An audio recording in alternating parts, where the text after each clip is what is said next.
Bismillahirrahmanirrahim. Assalamualaikum warahmatullahi wabarakatuh.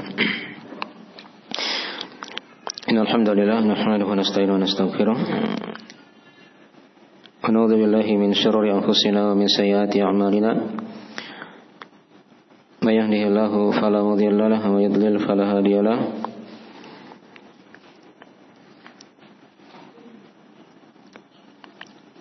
Asyhadu an la ilaha illallah wahdahu la syarika lah. Asyhadu anna Muhammadan abduhu wa rasuluh sallallahu alaihi wa alihi washabihi wa man tabi'ahum bi ihsan ila yaumiddin, amma ba'd. Fa asdaqal hadits kitabullah, khairal hadi hadi Muhammadin sallallahu alaihi wa alihi wasallam, wa syarrul umuri muhdatsatuha, fa inna kulla muhdatsatin bid'ah wa kullu bid'atin dhalalah wa kullu dhalalatin finnar. Masyaallah ikhwani wa akhwati-fillah, azanillahu wa iyyakum rahimani wa rahimakumullah. Pada pagi hari ini kita akan lanjutkan dari pembahasan kita mengkaji tentang tanya jawab tauhid untuk anak-anak yang kita uraikan dari buku-buku Syekh Muhammad bin Abdul Wahhab rahimahullahu taala tentang seputar tentang masalah usul ats-tsalatsa. Hanya dibentuk dalam bentuk model tanya jawab ringkas untuk anak-anak. Dan kita sekarang di pondasi yang kedua, masih penjelasan seputar masalah keimanan. Di sesi yang sebelumnya kita sudah bahas tentang definisi iman, kemudian dari cabang-cabang keimanan yang sudah diterangkan, ya. Dan nanti di pembahasan pagi hari ini kita akan terangkan tentang rukun-rukun iman, Ini dari hal yang penting juga, yang pokok dikenalkan kepada anak-anak. Mereka mengetahui rukun iman dan juga sekaligus kandungan dari rukun iman tersebut, walaupun ringkas, ya, tanpa menyebut dalil, itu sudah cukup agar mereka punya fondasi dalam keimanan kepada Allah Subhanahu wa taala, yang merupakan dasar dari pijakan dalam agama ini, di pondasi yang kedua dari al-usul ats-tsalatsa. Baik. Jadi sudah diterangkan ya tentang masalah iman ini, dia merupakan tingkatan yang kedua dari agama ini, setelah tingkatan pertama yaitu Islam. Dan sudah diterangkan iman itu bisa mencakup amalan hati, lisan, dan amalan anggota tubuh. Kemudian juga sudah diterangkan iman kadang bertambah dengan ketaatan dan juga bisa berkurang dengan dosa dan maksiat kepada Allah Subhanahu wa taala. Kemudian juga sudah diterangkan bahwasanya iman itu punya cabang-cabang. Ada yang dikenal dengan cabang-cabang keimanan. Dan sudah diterangkan secara ringkas, dari cabang iman yang paling tinggi adalah perkataan la ilaha illallah, ya. Dan cabang keimanan yang paling rendah yaitu menyingkirkan gangguan dari jalan. Sedangkan rasa malu itu bagian dari keimanan. Ini dari 3 pokok amalan sebagai wakil dari hati, lisan, dan anggota tubuh. Dan ucapan la ilaha illallah itu mewakili perkataan lisan. Kemudian menyingkirkan gangguan dari jalan itu mewakili amalan anggota tubuh. Dan rasa malu, ya, malu kepada Allah, dan itu mewakili dari amalan hati. mewakili dari amalan hati. Jadi demikianlah keimanan. Ini derajat yang tinggi setelah atau di atas keislaman. Dan juga sudah diterangkan, ya, tidak semua muslim itu dia dikatakan beriman. Ya, tidak semua muslim dia dikatakan mukmin. Ada orang kadang masuk Islam tapi dia belum tentu dia dikatakan seorang yang beriman. Nah, ini sudah diterangkan, ya, disinggung di awal dari pondasi yang kedua ini. Contoh seperti perkataan orang-orang Arab Badui ketika itu.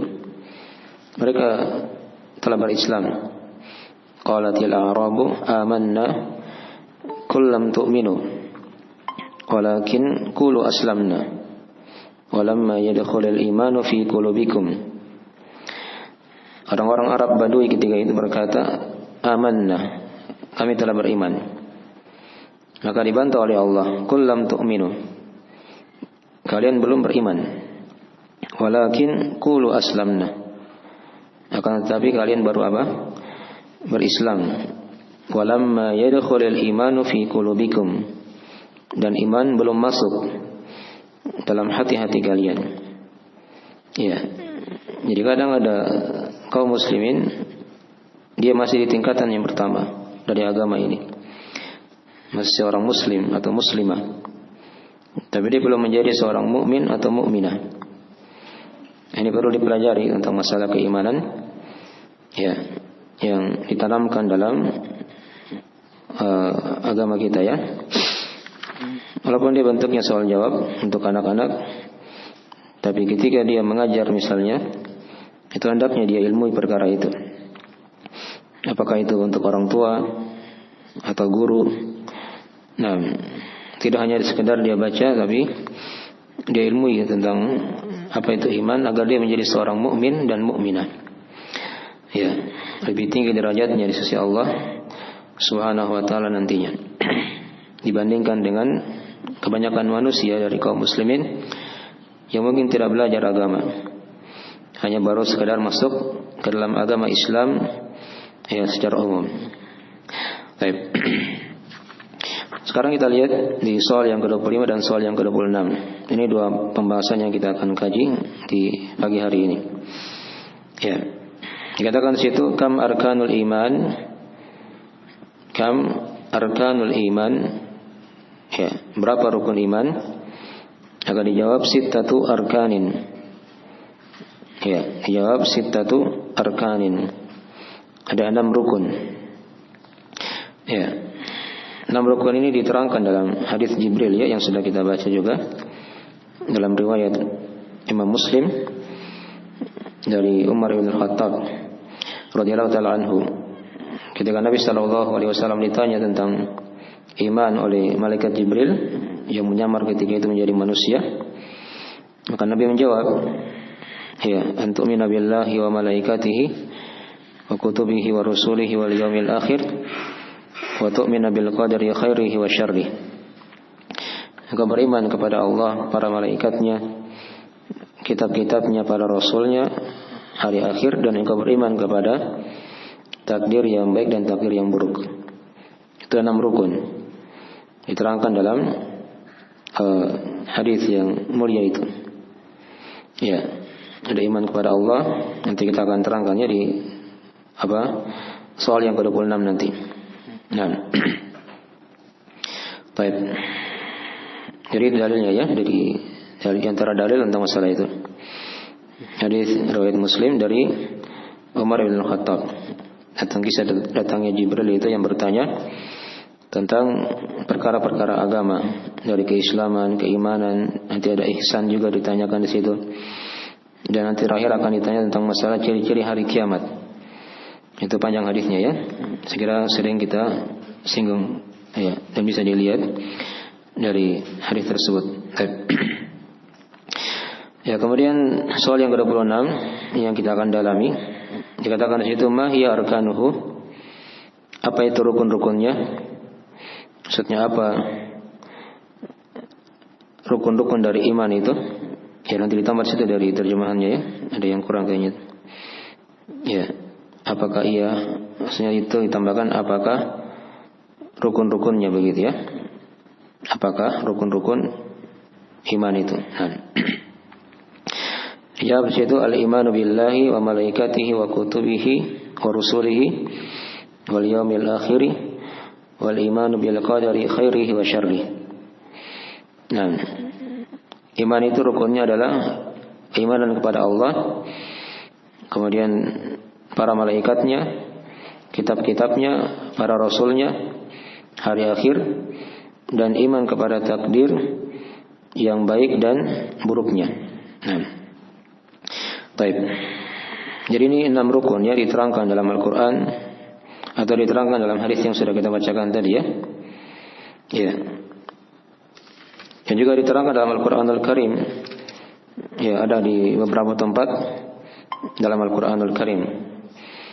Ya, Syekh rahimahullah taala di Al-Usul Tsalatsa atau Salatul Usul, beliau bawakan ayat tentang rukun-rukun iman ini ada di ayat di surah Al-Baqarah. Dilihatnya di matan Al-Usul Tsalatsa atau di matan Salatul Usul. Ya, ada di surah Al-Baqarah ayat 177. Saya bacakan ayatnya ya. Ya, dikatakan oleh Allah Subhanahu wa taala, "Laisal birra an tuwallu wujuhakum qibalal masyriqi wal maghrib, walakinnal birra man amana billahi wal yawmil akhir wal malaikati wal kitabi wan nabiyyin." Nah, ya, terjemahan dari mana ayat? Kata Allah, "Laisal birra an tuwallu wujuhakum qibalal masyriqi wal maghrib." Bukanlah dari kebaikan kalian palingkan, kalian arahkan wajah-wajah kalian ya di arah timur dan barat. Walakinnal birra man amana billah. Ini mulai masuk di sini rukun iman. Tapi kebaikan itu adalah siapa yang beriman kepada Allah, wal yaumil akhir, beriman kepada hari akhir, ya, wal malaika, beriman kepada para malaikat, wal kitab, ya, kepada kitab-kitab, wan nabiyyin, dan kepada para nabi. Ini 5 rukun iman. Ya, diterangkan dalam satu ayat di surah Al-Baqarah tadi di 177. Walakinnal birra man amana billahi wal yaumil akhir wal malaikati wal kitabi wan nabiyyin. Ya. Baik, ini 5 rukun ya, diterangkan langsung oleh Allah Subhanahu wa taala. Kemudian Syekh rahimahullah taala juga di ringkasan Al-Usul Tsalatsa yang sudah pernah kita kaji juga. Ya. Itu boleh bawakan ayat yang lain lagi. Ada di surah Al-Baqarah. Ya, di surah Al-Baqarah ayat 285.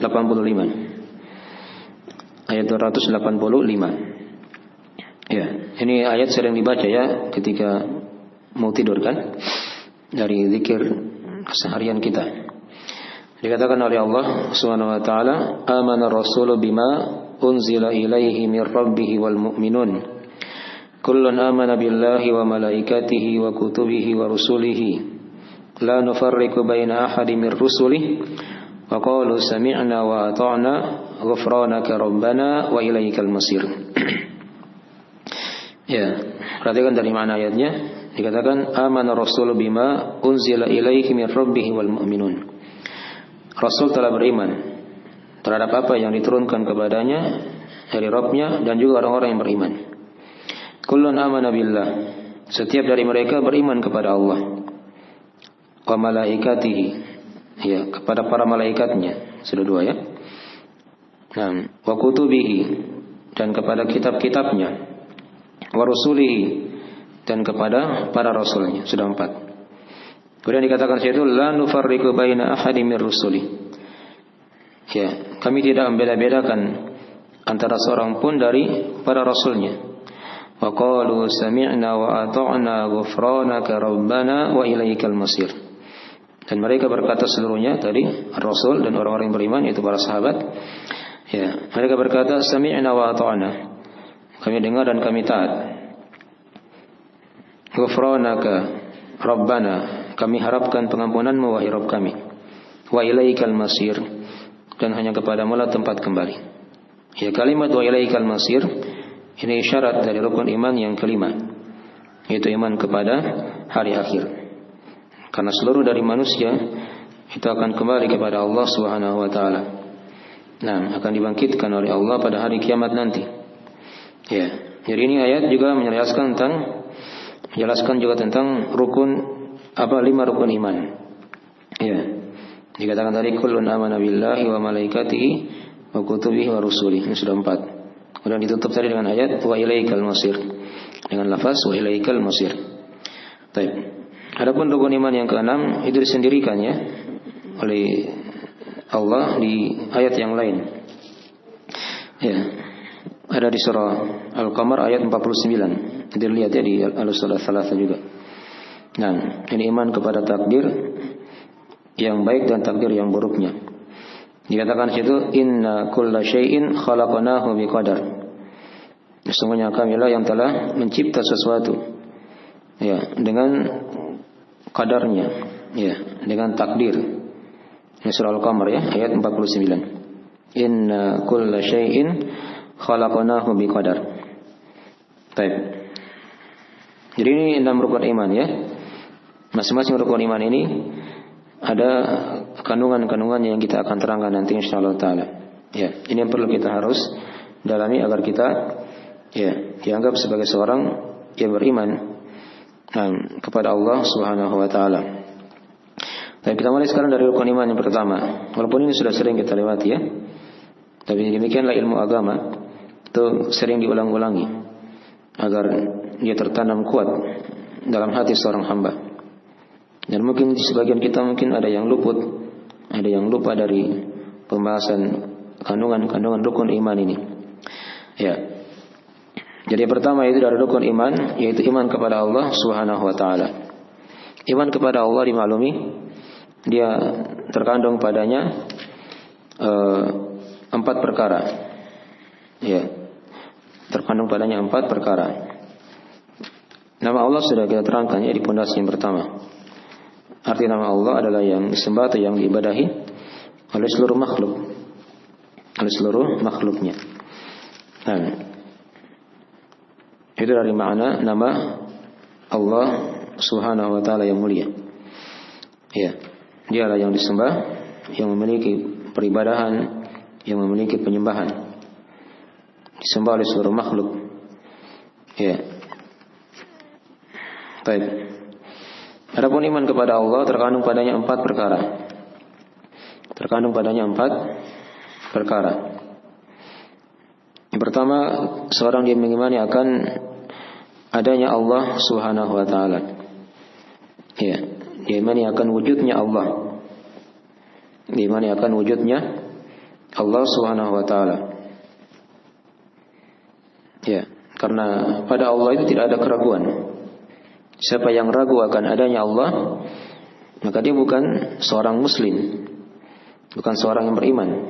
Nah, ya, itu diterangkan dalam banyak ayat ya tentang tidak ada keraguan pada Allah Subhanahu wa taala. Bahkan di ayat yang lain Allah bertanya dengan pertanyaan pengingkaran.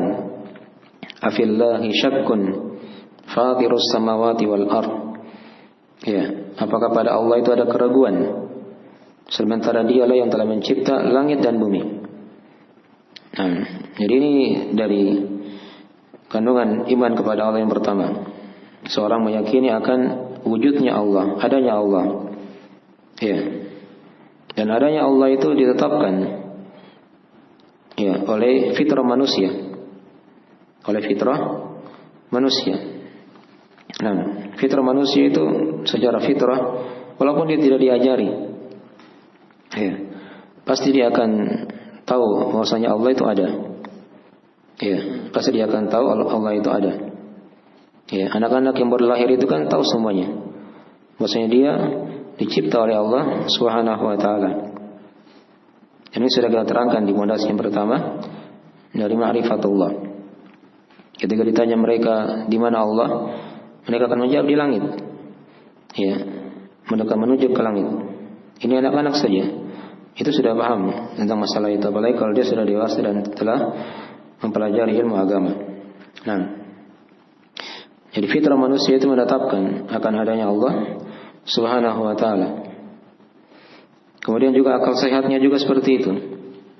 Kalau dia sehat akalnya, itu pasti juga dia akan menetapkan akan adanya Allah Subhanahu wa taala. Karena kita ini di muka bumi ini, kita ada ini, itu bukan ada dengan sendirinya.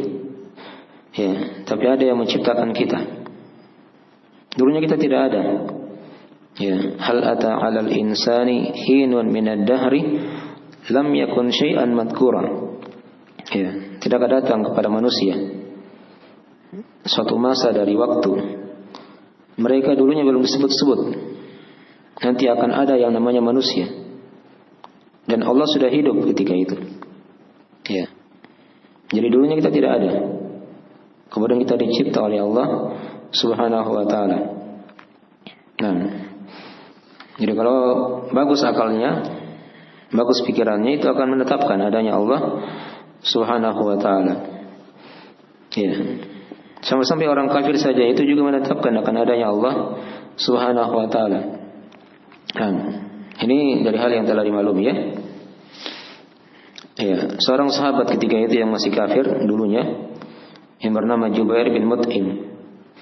Ya, ketika dia mendengarkan Rasulullah SAW membaca surah At-Tur di salat maghrib, ya, sampai pada ayat am khuliqu min ghairi syai'in am humul khaliqun, yaitu surah At-Tur ayat 35 ya, dilihat. Am khuliqu min ghairi syai'in am humul khaliqun, apakah mereka dicipta tanpa sesuatu ataukah mereka yang mencipta? Ya. Ketika Jubair bin Mut'im radhiyallahu ta'ala anhu mendengarkan ayat ini, dulunya dia masih kafir ya. Kata beliau, kada qalbi ayatir. Ya. Hatiku itu seakan-akan mau terbang. Ya, ketika mendengarkan ayat ini. Nah, maknanya apa? Ya, mereka itu manusia tidak bisa mencipta dirinya sendiri. Am khuliqu min ghairi syai'in. Apakah mereka dicipta dari tanpa sesuatu begitu? Ya, maksudnya mereka ada dengan sendirinya begitu kan? Itu kan tidak mungkin. Atau am humul khaliqun. Ataukah mereka yang mencipta? Manusia mencipta dirinya. Ada yang cipta manusia yang lainnya. Ya. Ayah ibu kita itu sebab. Ya, kita punya ayah, punya ibu itu sebab-sebab saja. Kita bisa lahir di muka bumi ini. Ya, tapi yang mencipta ayah ibu kita kan adalah Allah Subhanahu wa taala juga yang mengadakannya. Dan seterusnya begitu ya. Dan maka itulah awal dari keislaman, keimanan yang ada pada hati sahabat itu. Langsung masuk Islam dia. Ketika dia mendengarkan ayat yang dibacakan tadi itu oleh Rasulullah di salat maghrib. Ya, am khuliqu min ghairi syai'in am humul khaliqun. Ya, itu dari cara yang kedua ya. Ya, jadi Allah itu ditetapkan juga dengan akal pikiran yang sehat. Ya, kemudian yang ketiga, nah, panca indera juga seperti itu. Itu menetapkan akan adanya Allah Subhanahu wa taala. Ya, segera semua kita pernah berdoa kepada Allah. Ya. Dan doa kita itu dikabulkan oleh Allah persis seperti apa yang kita minta. Ya. Nah, ini kan bukti bahwasanya Allah itu ada. Kita berdoa, doa kita dikabulkan. Ya, paham ya? Dan juga kita perhatikan dari mukjizat para nabi dan rasul. Ya, itu bukan ada dengan sendirinya, tapi Allah yang mengadakannya. Ada yang membuatnya begitu. Nabi Musa alaihissalam punya tongkat, dilempar menjadi ular betulan. Tukang sihir semua itu yang melihat langsung beriman semuanya. Dan mereka berkata itu bukan sihir, itu betulan ular. Ya. Jadi mereka langsung beriman kepada Allah Subhanahu wa taala. Nah, Nabi Isa alaihissalam juga bisa menghidupkan orang mati ketika itu. Ini dari mukjizat yang Allah berikan kepada beliau alaihissalam. Nabi Muhammad SAW juga pernah ketika itu beliau memerintah bulan agar dia terbelah. Maka bulan ketika itu terbelah di masa Nabi sallallahu alaihi wasallam. Itulah yang diterangkan dalam Al-Qur'anul Karim, iqtarabatis sa'atu wa ansyaqqal qamar. Telah dekat hari kiamat dan telah terbelah apa? Bulan. Terlihat oleh manusia ketika itu. Nah, itu mukjizat. Tidak mungkin ada manusia yang bisa membelah bulan. Seluruhnya dari kemampuan Allah Subhanahu wa taala. Ya, terjadi dengan kehendak Allah Subhanahu wa taala. Baik. Jadi dari 3 metode ya dalam menetapkan adanya Allah Subhanahu wa taala. Fitrah manusia, akal pikiran yang sehatnya, kemudian panca inderanya yang dia rasakan, ya, apakah lewat penglihatannya, pendengarannya atau kulit yang dia rasakan, itu semuanya telah terbukti menetapkan akan adanya Allah Subhanahu wa taala. Ini belum kita baca Al-Qur'an ini ya. Belum kita baca hadis-hadis. Ya, kalau kita baca Al-Qur'an, baca hadis, itu semakin menambah lagi keyakinan akan masalah itu. Baik. Jadi dari metode-metode ya dalam menetapkan adanya Allah Subhanahu wa taala. Itu perkara yang pertama. Dari hal yang perlu kita tetapkan dalam iman kepada Allah Subhanahu wa taala. Kita menetapkan akan adanya Allah. Ya, kemudian yang kedua dari iman kepada Allah, ya, seorang dia mengimani akan rububiyahnya Allah Subhanahu wa taala. Dia imani akan rububiyahnya Allah.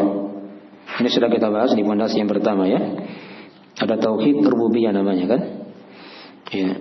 Apa itu tauhid rububiyah? Atau dia imani rububiyahnya Allah? Yaitu dia mengesahkan Allah dalam perbuatan-perbuatan Allah. Ya, dia meyakini Allah itu punya perbuatan-perbuatan. Nah, tidak ada seorang pun yang berserikat dalam perbuatan-perbuatan tersebut. Ya, seperti Allah mencipta, Allah mematikan, menghidupkan, ya, memberikan rezeki, mengatur alam semesta ini, mengaturnya dengan rapi, ya, dan seterusnya ya, dari perbuatan-perbuatan Allah. Itu namanya menetapkan akan, atau itu namanya dari rububiyah Allah. Ya, kita imani akan rububiyahnya Allah Subhanahu wa taala. Yaitu Allah yang memiliki perbuatan-perbuatan yang sudah diterangkan tadi. Ya. Saya kira dari hal yang sudah dibahas ya di pondasi yang pertama. Kemudian yang ketiga dari iman kepada Allah, yaitu kita imani akan uluhiyahnya Allah. Kita imani akan uluhiyahnya Allah Subhanahu wa taala.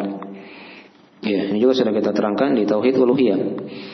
Maksudnya Allah itu yang disembah satu-satunya semata.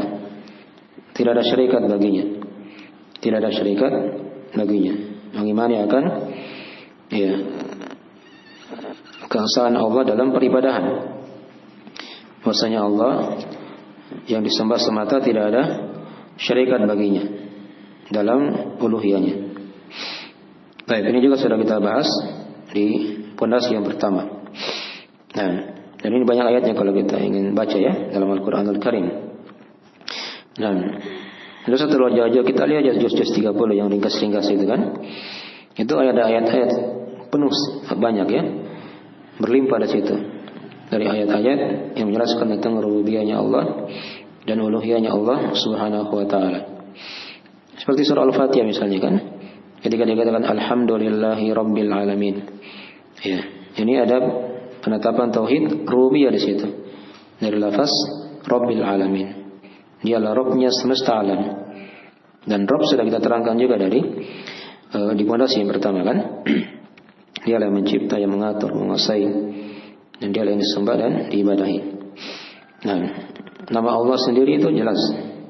Ya, dari nama yang menjelaskan tentang keesaan Allah Subhanahu wa taala. Jadi dari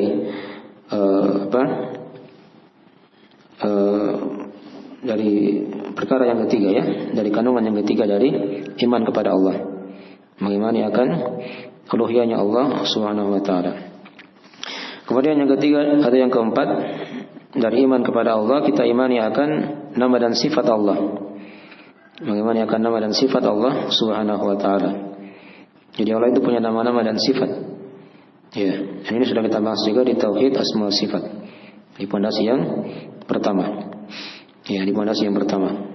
Nah, kita menetapkan nama dan sifat tersebut sebagaimana yang Allah tetapkan ya dalam Al-Qur'an Al-Karim dan sifatkan dirinya dalam Al-Qur'an. Dan kita menetapkan nama dan sifat tersebut sebagaimana yang Nabi SAW sifat nama dan sifatkan Allah pada hadis-hadisnya. Ya, dipahami ya? Baik. Walillahil asmaul husna fad'uhu biha. Dan hanya milik Allah nama-nama yang sampai pada puncak keindahan. Maka berdoalah kalian dengan menggunakan nama-nama tersebut. Itu dilihat ya di surah Al-A'raf ayat ke-18. Walillahil asmaul husna fad'uhu biha. Baik. Ini selesai sudah ya ringkasan dari iman kepada Allah Subhanahu wa taala. Kemudian yang kedua kita pindah kepada iman kepada para malaikat. Ya, iman kepada para malaikat. Jadi tadi saya simpulkan ya, iman kepada Allah itu dengan 4 perkara.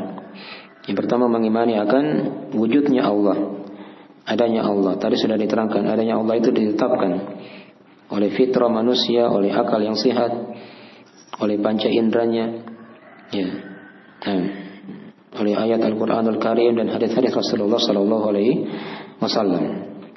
Dan yang kedua tadi mengimani akan rububiyahnya Allah. Allah itu yang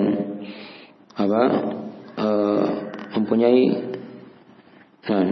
perbuatan-perbuatan. Kemudian yang ketiga mengimani akan uluhiyahnya Allah. Iya. Maksudnya Allah itu yang disembah atau yang diibadahi semata. Dan yang keempat mengimani akan nama dan sifat Allah. Ya, tadi barusan sudah diterangkan tentang masalah nama dan sifat. Tapi kemudian dari rukun iman yang kedua yaitu iman kepada para malaikat. Iman kepada para malaikat. Dikatakan situ wa malaikatihi. Beriman kepada para malaikat. Apa itu malaikat? Malaikat itu secara bahasa dia jamak dari kata malak. Ya, jadi lafaz malaikatu itu jamak ya. Jamak taksir. Ya. Mufradnya itu tunggalnya adalah malakun. Ya. Wa jaa rabbuka wal malaku saffan saffa. Dan datang Rabbmu dan para malaikat, situ al-malak lafaznya mufrad ya. Tapi dia mencakup seluruh malaikat. Ya. Malak. Jadi tunggalnya malak. Mufradnya malak, malakun. Baik. Ya. Dan malaikat dimaklumi dia adalah makhluk Allah yang dicipta dari cahaya. Dari cahaya. Baik. Akhirnya dari mana malaikat ya? Ya, sekarang kita akan terangkan juga dari kandungan iman kepada para malaikat. Juga terkandung padanya 4 perkara. Ya, terkandung padanya 4 perkara. Yang pertama mengimani akan wujudnya malaikat tersebut. Ya, adanya para malaikat. Nah, dari hal yang telah kita maklumi ya, adanya para malaikat.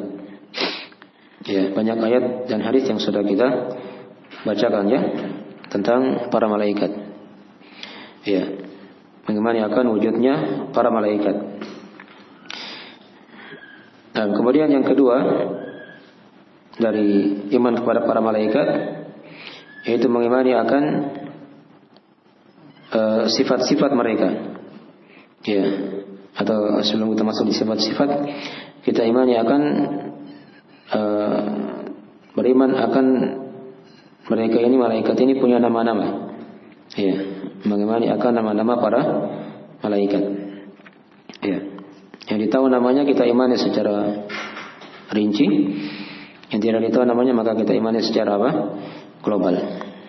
Ya, segera sering lewat ya dari nama malaikat dalam Al-Qur'an seperti malaikat Jibril. Kadang dikatakan Jibrail. Ya, ada malaikat Mikail. Ya, ada malaikat Malik. Nah. Ya. Ini dari nama-nama malaikat. Ada malaikat Munkar dan Nakir. Ya. Itu di antara yang ditahu namanya. Yang tidak ditahu namanya maka kita imani secara apa? Global. Bahkan banyak dari para malaikat yang tidak diketahui namanya. Allah tidak kabarkan kepada kita akan nama-nama mereka. Ya, banyak ya. Seperti malaikat yang ada di samping kanan kiri kita kan. Ini dekat sekali dengan kita. Tapi tidak ditahu namanya. Adapun yang tersebar di buku-buku sekolah itu seperti dikatakan Raqib Atid, itu bukan nama ya. Itu sifat mereka. Raqib itu artinya sangat dekat. Ya, Atid itu sangat teliti. Ya. Dua-duanya ini Raqib Atid semuanya. Ya, di kanan Raqib Atid, di kiri juga Raqib Atid. Begitu, dekat sekali dan juga sangat teliti dalam mencatat. Ya, tidak ada yang luput. Semua tertulis ketika kita melakukan suatu amalan. Baik atau jeleknya ditulis semuanya. Ya, oleh malaikat yang ada di kanan kiri kita. Ini tidak kita tahu namanya. Ini kan juga malaikat-malaikat yang hadir di majelis-majelis ilmu. Ya, sekarang ini ada malaikat. Ya, yang senantiasa mencari majelis-majelis ilmu di muka bumi. Jika mereka lihat majelis ilmu, mereka turun dan mendoakan orang-orang yang hadir di situ. Ya, selesai majelis ilmu mereka kembali kepada Allah dan mengkabarkan bahwasanya mereka telah selesai dari menghadiri majelis ilmu di muka bumi yang dilakukan oleh orang-orang ini misalnya. Nah, ya, itu juga tidak ditahu nama-namanya. Tidak ditahu nama-namanya. Ya, yang sering mungkin lewat di samping kita, mungkin di depan kita, di kanan kiri kita, di belakang kita. Hanya kita tidak tahu dari nama-nama mereka. Dipahami ya? Jadi itu gambaran global ya. Yang ditahu namanya kita imani, yang tidak ditahu maka kita imani secara global. Kemudian yang ketiga dari iman kepada para malaikat, kita mengimani akan sifat-sifat mereka. Kita imani akan sifat-sifat mereka. Jadi mereka punya sifat-sifat. Ya. Sifat-sifat malaikat itu dibagi dua kata para ulama. Ada sifat hissi, ada sifat ma'nawi. Ya, ada sifat hissi, ada sifat ma'nawi. Sifat hissi itu maksudnya yang terlihat. Ya, seperti malaikat punya sayap. Itu terlihat ya. Nabi SAW pernah melihat malaikat Jibril duduk di antara langit dan bumi. Punya 600 sayap. Punya 600 sayap. Yang akan diterangkan dalam Al-Quran Al-Karim oleh Allah, malaikat itu punya sayap. Kadang 2, kadang 22, kadang 33, kadang 44. Uli ajnihatin mathna wa thulatha wa ruba'. Itu diterangkan di awal surah Fatir. Ya. Jadi itu malaikat ya, sayapnya bermacam-macam. Itu sifat hisinya begitu. Dan juga di antara sifat his malaikat itu besar. Ya, jadi tidak ada malaikat yang kecil ya. Malaikat besar. Lihat malaikat Jibril itu. Ketika Nabi lihat di antara langit dan bumi, itu Nabi hampir pingsan. Ya. Melihat ada makhluk yang besar seperti itu. Itu baru malaikat ya. Belum yang mencipta malaikat, yaitu Allah Subhanahu wa taala. Dan sudah seperti itu besarnya. Baik. Hanya kadang mereka menyamar menjadi manusia, ya menjelma menjadi manusia, berjalan di muka bumi seperti itu yang sudah kita baca dari hadis Jibril itu kan, atau yang hadis Jibril ya yang bertanya kepada Nabi itu. Baik. Ini sifat his dari para malaikat, punya sayap, kemudian dia bentuknya besar. Kemudian yang kedua ada sifat ma'nawinya. Ya, sifat ma'nawi malaikat itu kan sering lewat dalam ayat-ayat Al-Quran Al-Karim. Mereka tidak pernah bermaksiat kepada Allah. Mereka senantiasa taat ya pada perintah Allah. Dan mereka tidak pernah futur dalam beribadah kepada Allah Subhanahu wa taala. Itu sifat malaikat. Tidak pernah capek dalam beribadah.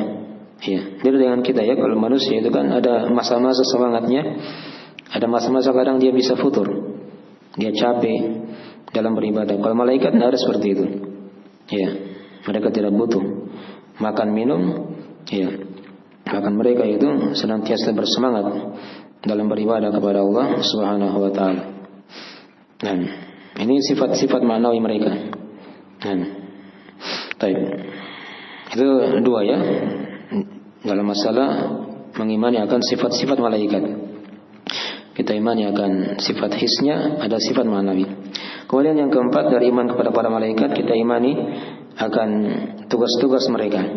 Ya, mengimani akan tugas-tugas mereka. Jadi tiap-tiap malaikat itu punya tugas-tugas ya. Tadi sudah disinggung nama-namanya seperti malaikat Jibril. Ini kan tugasnya membawa wahyu. Jadi setiap nabi dan rasul itu yang membawa wahyu adalah malaikat Jibril. Dari Nabi Adam, Nabi Nuh, Nabi Hud, Nabi Saleh, sampai Nabi kita Nabi Muhammad SAW. Itu yang membawa wahyunya adalah malaikat Jibril alaihissalam. Dipahami ya? Dan ini malaikat masih hidup sampai sekarang. Ya, turun setiap tahun di bulan Ramadan. Tanazzalul malaikatu warruhu fiha.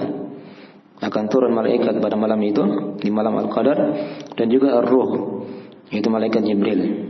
Nah, dipahami ya? Ya, tugasnya membawa apa? Wahyu.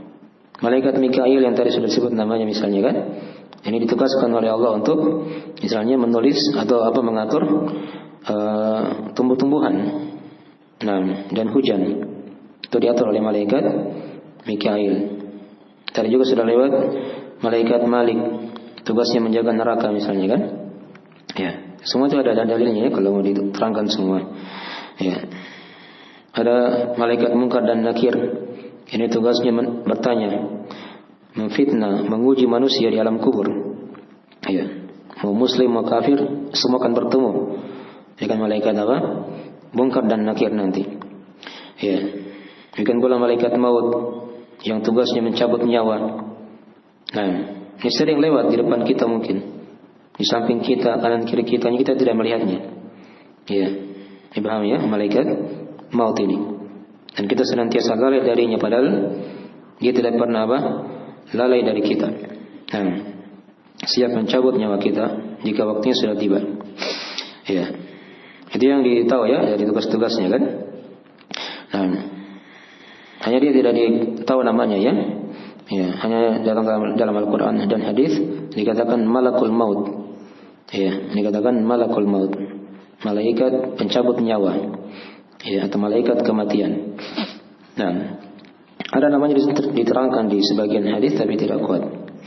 Ya, tapi kalau namanya dalam Al-Quran itu dikatakan malakul maut. Ya, malaikat malaikat kematian atau malaikat pencabut nyawa. Baik. Itu tugas-tugas malaikat ya. Nah, juga ada tugasnya untuk meniupkan ruh di perut ibu itu kan. Itu juga ada malaikat ya khusus ditugaskan oleh Allah. Jika sudah berumur 4 bulan ya atau 120 hari, itu Allah kirim malaikat meniupkan apa? Ruh di situ. Nah, itu tugas khusus mereka.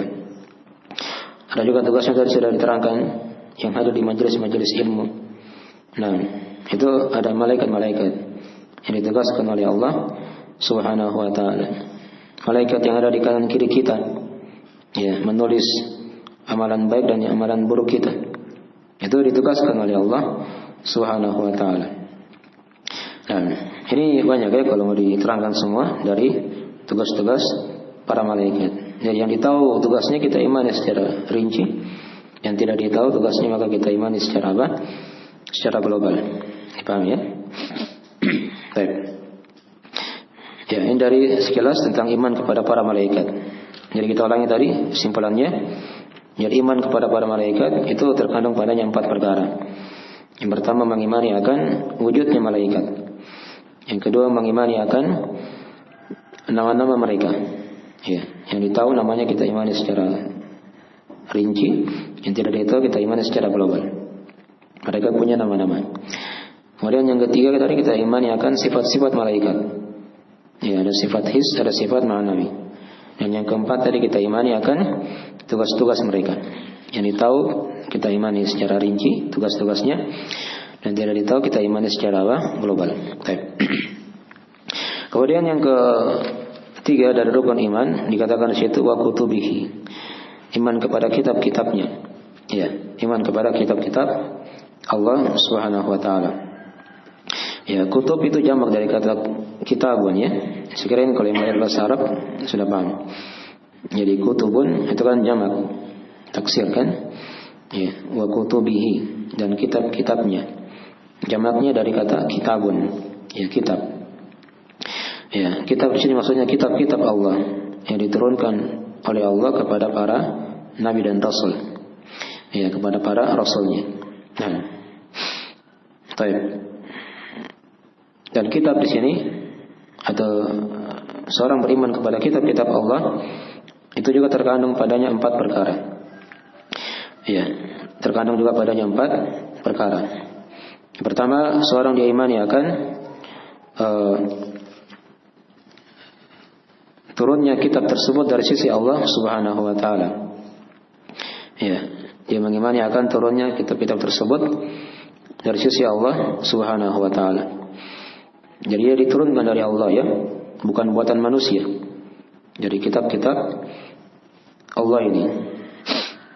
Ya, ini yang pertama ya, dari kandungan iman kepada kitab-kitab Allah. Kita imani bahwasanya kitab-kitab itu diturunkan dari sisi Allah Subhanahu wa taala. Ya. Di banyak ayat yang kalau kita baca ya, dikatakan tanzilul kitab, penurunan apa? Alkitab. Ya.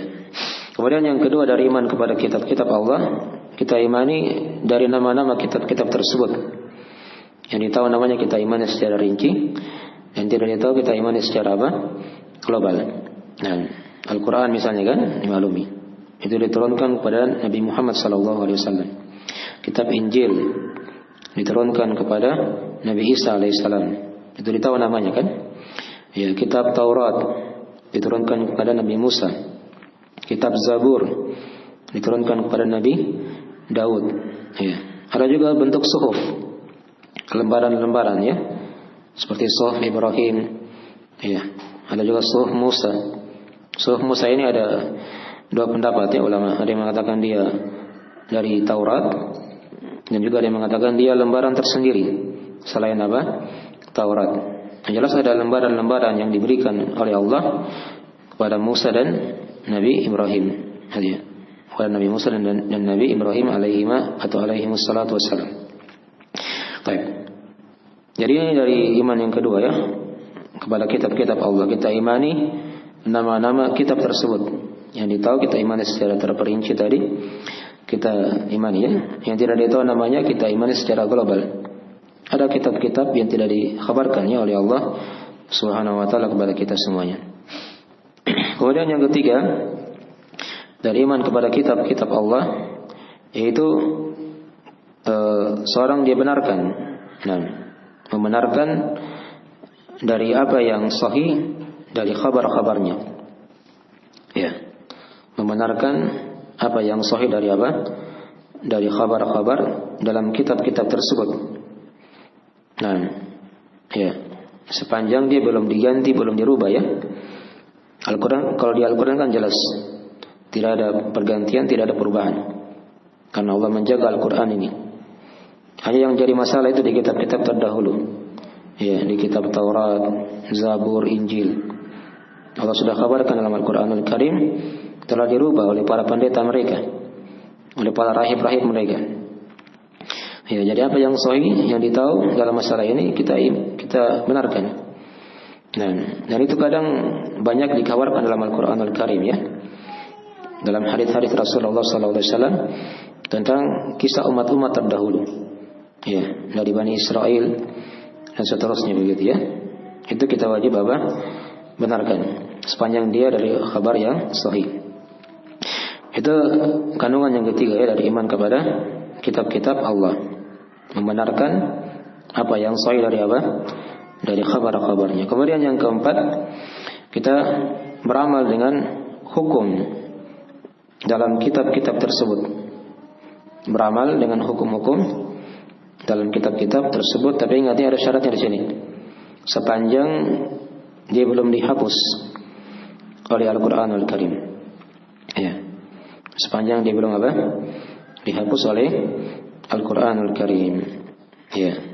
Karena seluruh kitab-kitab itu telah dihapus hukumnya ya oleh Al-Quranul Karim. Ya. Dan kita cukupkan diri dengan Al-Quranul Karim, dengan Al-Quran Al-Karim. Ada sebagian syariat di masa nabi-nabi terdahulu itu diamalkan dalam Islam, seperti ibadah haji. Itu ada di syariat Nabi Ibrahim alaihissalam. Dipahami ya? Nah, demikian pula ibadah-ibadah yang lainnya. Tapi semuanya lewat apa? Jalur Al-Quranul Karim yang membenarkannya begitu. Kalau yang diamalkan, diamalkan. Ada yang dihapus, tidak diamalkan lagi dalam apa masalah ini ya. Baik. Oke, ini 4 kandungan umum ya dari iman kepada kitab-kitab Allah Subhanahu wa taala. Yang pertama tadi kita ulangi, mengimani bahwasanya kitab-kitab tersebut diturunkan dari sisi Allah Subhanahu wa taala. Yang kedua, mengimani akan nama-nama kitab-kitab tersebut. Yang ditahu namanya kita imani secara rinci, dan tidak ditahu kita imani secara global. Yang ketiga, kita membenarkan apa yang sahih dari kabar-kabarnya, sepanjang belum dihapus, sepanjang belum dirubah ya, atau diganti. Dan yang keempat tadi, kita beramal dengan hukum dari kitab-kitab tersebut sepanjang dia belum dihapus. Ya, ternyata Al-Quranul Karim telah menghapus seluruhnya. Apa yang ditetapkan oleh Al-Quran kita amalkan, yang tidak kita tidak boleh mengamalkannya. Baik, jelas ini ya. Ini sudah 3 rukun iman. Dan iman kepada Allah, kepada para malaikat, kepada kitab-kitabnya. Baik, sekarang kita masuk di rukun iman yang keempat. Di rukun iman yang keempat, yaitu iman kepada para rasul.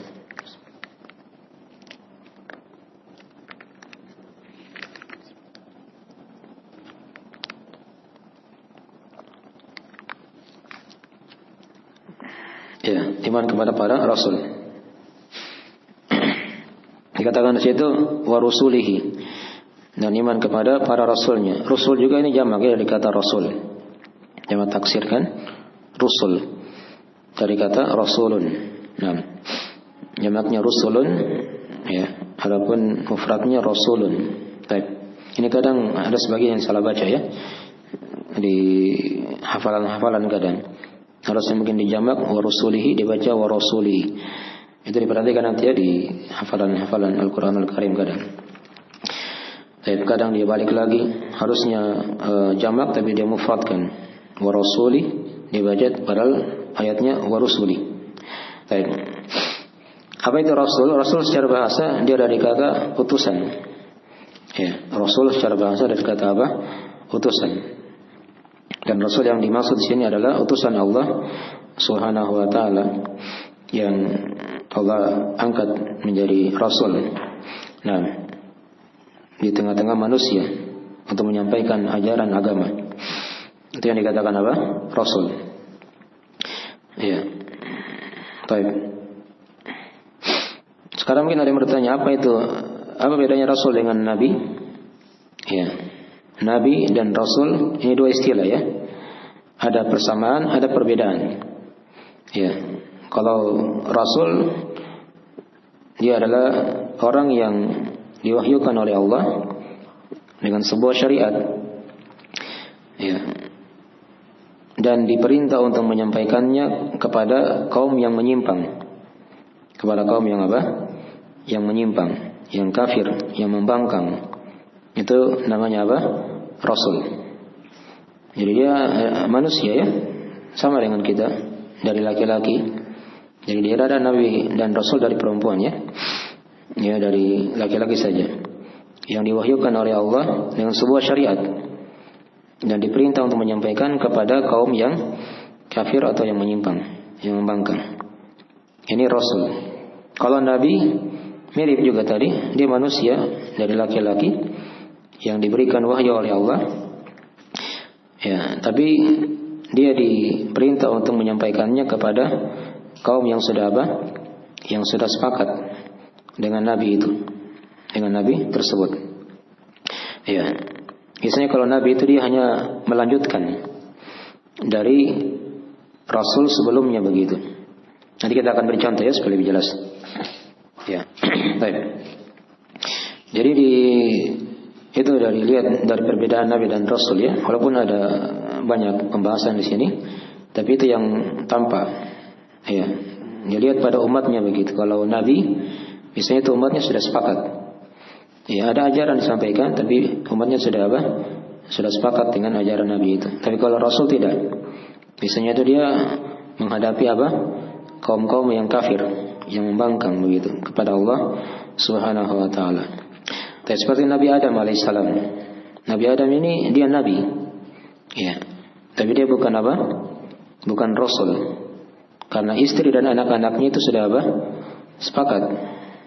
Ya, ketika itu kan bukan orang yang kafir. Nah, beda dengan Nabi Nuh. Nah, kalau Nabi Nuh ini nabi sekaligus apa? Rasul. Karena dia menghadapi kaum yang kafir ketika itu. Yang beriman hanya sedikit saja yang naik di atas perahu. Yang lainnya kan ditenggelamkan oleh Allah Subhanahu wa ta'ala. Ini Rasul ya. Ini pula Nabi Hud juga menghadapi kaum yang kafir. Ya, Rasul juga. Nabi Soleh, ya, Nabi Lut, ya, Nabi Ibrahim. Ini semua ini Nabi dan Rasul sekaligus. Ya. Baik. Nah, selepas tadi terangkannya di sini ya. Jadi setiap Rasul itu pasti dia adalah Nabi. Dipahami ya? Tapi kalau Nabi itu belum pasti apa? Rasul. Dipahami ya? Jadi dari Nabi Adam. Ini Nabi Adam Nabi saja. Beliau bukan apa?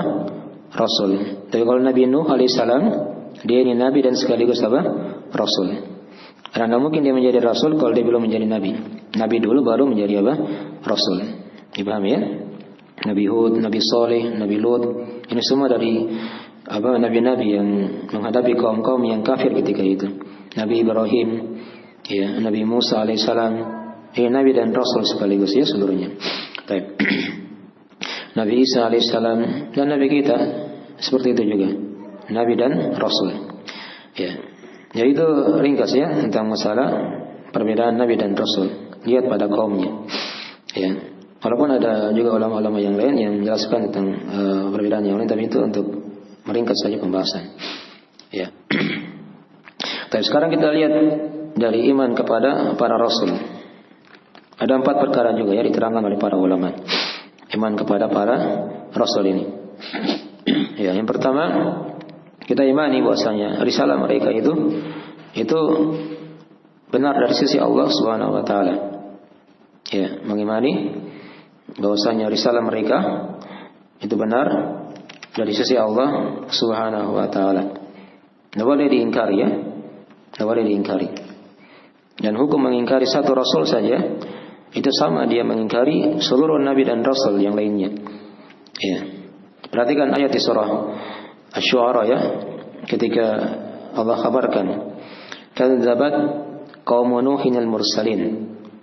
Kaum Nabi Nuh telah mendustakan para rasul. Padahal dimaklumi rasul yang diutus kepada mereka hanya Nabi Nuh saja ketika itu kan.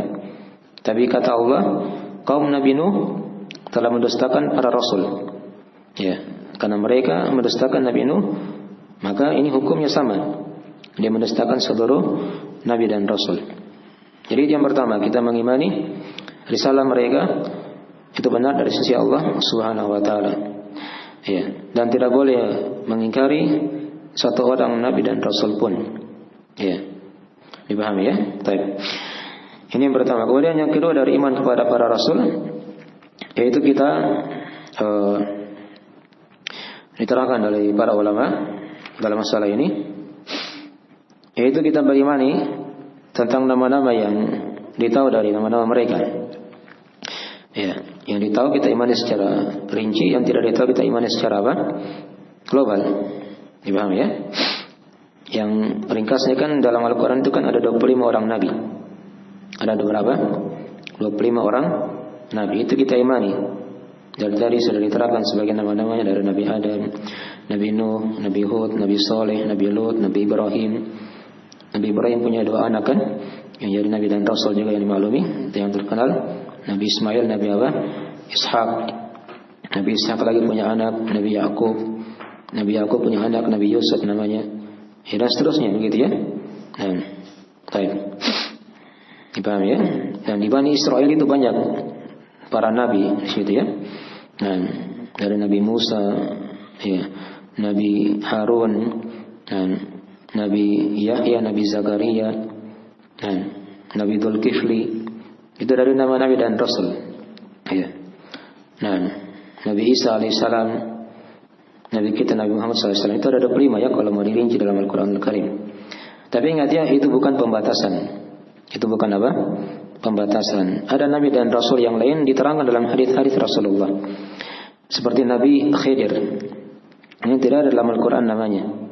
Dalam Al-Quran hanya diterangkan beliau adalah seorang hamba Allah. Tapi tidak disebut oleh Allah namanya apa? Khidir.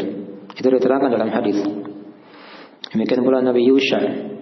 Ya, Nabi Yusha. Ini dari anak muda Nabi Musa itu. Yang menemani Nabi Musa ketika itu mencari Nabi apa? Nabi Khidir. Ada namanya Nabi apa? Nabi Yusha.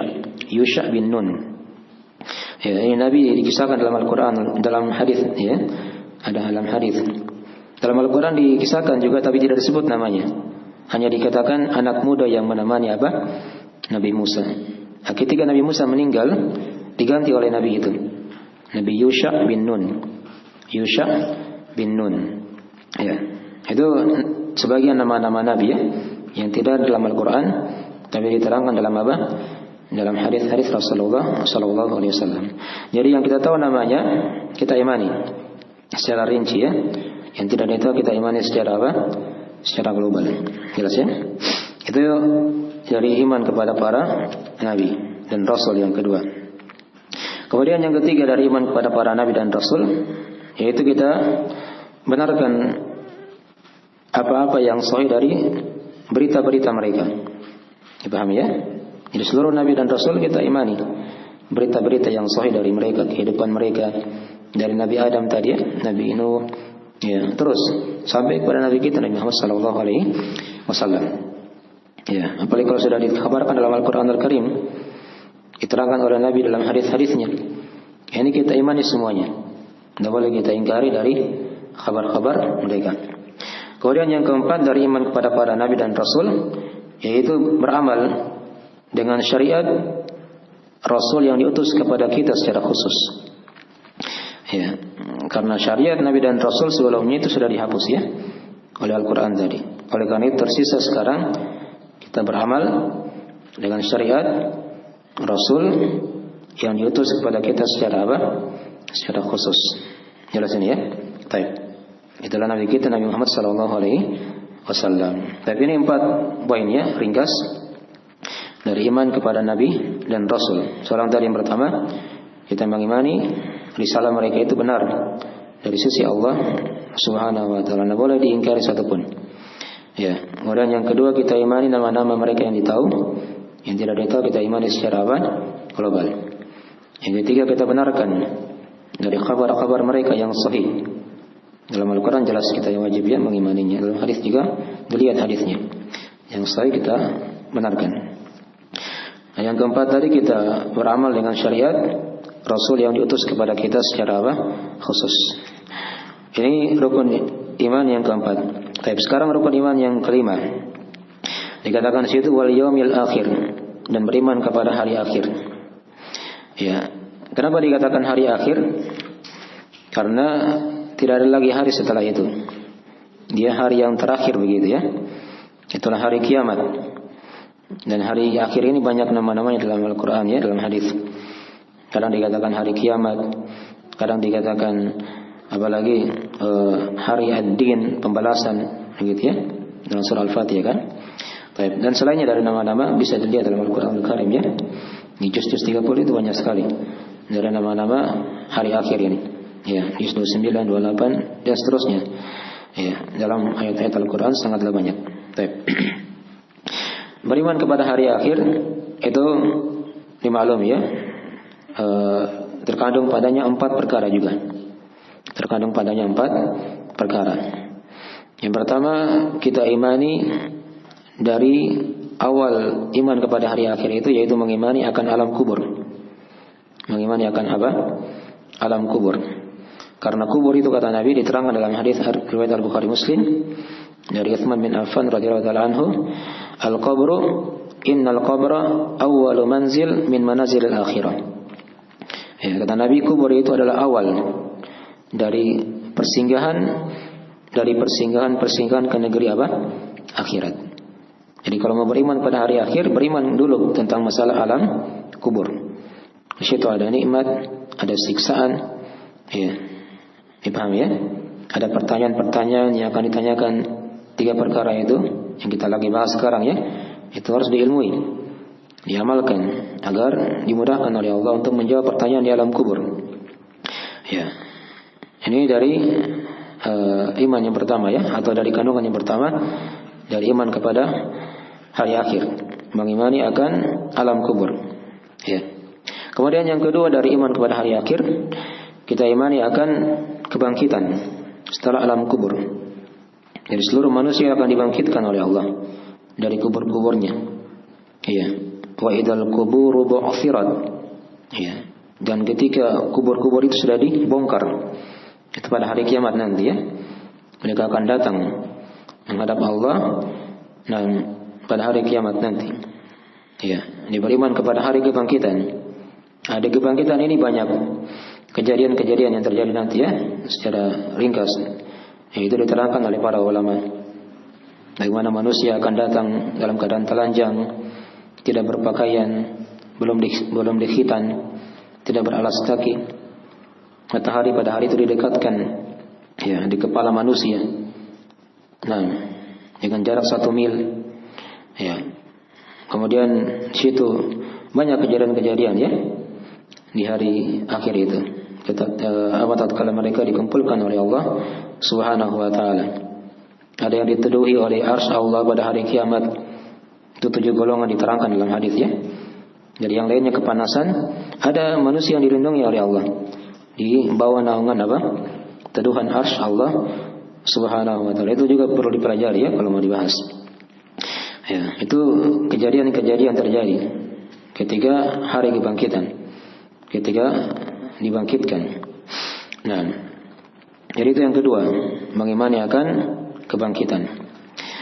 Kemudian yang ketiga, mengimani akan pembalasan amalan. Ya, pada hari kiamat nanti. Jadi nanti pembalasan itu maksudnya di situ ada hisab. Ya, ada timbangan. Dipahami ya? Ada timbangan. Nah, dan juga di situ nanti ada namanya telaga. Ya, masing-masing nabi itu ada telaganya masing-masing. Dan telaga nabi kita itu adalah telaga yang paling besar. Itulah yang dikatakan di dalam Al-Quran, Inna a'tainakal kautsar. Sesungguhnya kami telah memberimu ya wahai Muhammad apa? Al-Kautsar. Itu luas ya pembahasannya kalau masalah telaga ya. Itu nanti akan diterangkan di buku akidah yang lain. Baik, ini hanya ringkasan saja ya. Kita tidak rinci pembahasan di sini. Ya. Jadi nanti ada namanya apa tadi? Perhitungan amalan, pembalasan amalan. Itu yang harus kita yakini. Seluruh amalan kita itu akan dibalas, dihisab oleh Allah Subhanahu wa taala, akan ditimbang. Ya. Ini yang ketiga dari iman kepada hari akhir. Kemudian yang keempat dari iman kepada hari akhir itu mengimani akan surga dan neraka. Surga dan neraka. Ini juga banyak ayat dan hadis tentang masalah itu ya. Ya, yang merupakan tempat kembali dari manusia ini. Mungkin ke surga, mungkin ke neraka waliyadzubillah. Ini ringkasan dari 4 iman kepada hari akhir. Yang pertama tadi saya ulang ya. Yang pertama dia mengimani akan alam kubur. Ya. Kemudian yang kedua dia imani akan hari kebangkitan. Yang ketiga dia imani akan perhitungan amalan, pembalasan amalan. Itu banyak kejadian tadi ya, ada syafaat. Ya. Tadi di padang mahsyar itu ada telaga ya. Sebab tadi ada telaga di padang mahsyar. Tapi kalau di perhitungan amalan itu ada hisab, ada timbangan. Nah, di situ akan dirinci ya di buku-buku yang lain. Ya. Kemudian tadi yang keempat ada iman kepada hari akhir, yaitu mengimani akan surga dan neraka. Surga dan neraka. Ini selesai sudah iman kepada hari akhir. Kemudian yang keenam yang terakhir yaitu mengimani akan takdir yang baik dan takdir yang buruk. Ya. Kenapa dikatakan dia al-qadar? Ya, qadar itu artinya takdir. Enggak dikata apa? Takdir. Terus kenapa dikatakan situ yang baik dan yang buruk? Ya, ini maksudnya dikembalikan kepada yang ditakdirkan. Ya, dikembalikan kepada apa? Yang ditakdirkan. Karena yang ditakdirkan itu kan ada 2 macam. Bisa baik, bisa apa? Bisa buruk. Yang menimpa manusia ya. Tapi kalau takdir Allah Subhanahu wa ta'ala itu seluruhnya baik. Seluruhnya adalah apa? Kebaikan. Dalam riwayat Imam Muslim kata Nabi sallallahu alaihi wasallam, "Wa syarru laisa ilaik." Dan kejelekan itu bukan darimu ya Allah. Jadi tidak boleh ya kita sandarkan kejelekan, berburuk sangka kepada Allah Subhanahu wa ta'ala ada takdir yang jelek. Tidak boleh ya. Takdir itu seluruhnya baik. Kalau dari Allah ya. Hanya yang menimpa kita, yang menimpa manusia itu kadang dirasa baik, kadang dirasa apa? Jelek. Itu dipahami ya kalimat itu. Beriman kepada takdir yang baik dan yang buruknya. Ini maksudnya dikembalikan kepada apa? Kepada manusia. Apa? Kepada yang menimpa manusia begitu ya. Bukan dikembalikan kepada Allah yang mentakdirkan. Baik. Sekarang kita ringkas. Ya. Baik. Sudah mati ya. Baik. Baik. Kayaknya mungkin dulu ya. Ini sudah swap baterainya mungkin.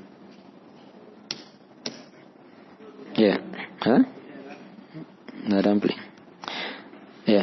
Baik, sekali dulu mungkin ya. Ini iman kepada hari akhir nanti kita akan bahas apa? Pada takdir ya, nanti kita akan bahas mungkin di sesi berikutnya ya.